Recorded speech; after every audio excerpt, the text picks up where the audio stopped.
السلام علیکم ورحمۃ اللہ وبرکاتہ۔ ایمانی اور نظامی قدرت۔ بادشاہ نے بہلول کو ہدایت کی کہ بازار جائیں اور کسائیوں کے ترازو اور جن پتھروں سے وہ گوشت تولتے ہیں وہ چیک کریں، اور جن کے تول والا پتھر کم نکلے انہیں گرفتار کر کے دربار میں حاضر کریں۔ بہلول بازار جاتے ہیں، پہلے کسائی کا تول والا پتھر چیک کرتے ہیں تو وہ کم نکلتا ہے۔ کسائی سے پوچھتے ہیں کہ حالات کیسے چل رہے ہیں۔ کسائی کہتا ہے بہت برے دن ہیں، دل کرتا ہے کہ یہ گوشت کاٹنے والی چھری اپنے بدن میں گھسا دوں اور آدھی نیند سو جاؤں۔ بہلول آگے بڑھتے ہیں، دوسرے کسائی کے تول والا پتھر کو چیک کرتے ہیں، وہ بھی کم نکلتا ہے۔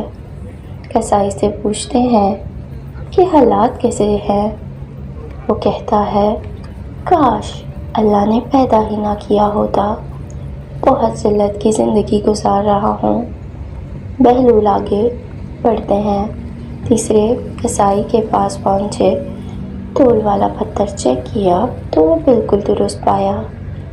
کسائی سے پوچھا کہ زندگی کیسی گزر رہی ہے۔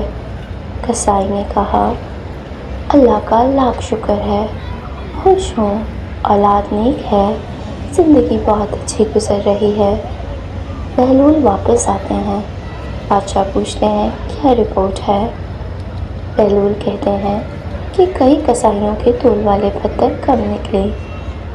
بادشاہ نے کہا پھر انہیں گرفتار کیوں نہیں کیا؟ بہلول نے کہا انہیں اللہ نے سزا دے رکھی ہے، ان پر دنیا تنگ ہے تو گرفتار کرنے کی کیا ضرورت ہے۔ اور اگر آپ کو ویڈیو اچھی لگی ہے اور آپ ہمارے چینل پر نئے ہیں تو چینل کو ضرور سبسکرائب کریں اور گھنٹی پر کلک کر کے آل کو پریس کریں۔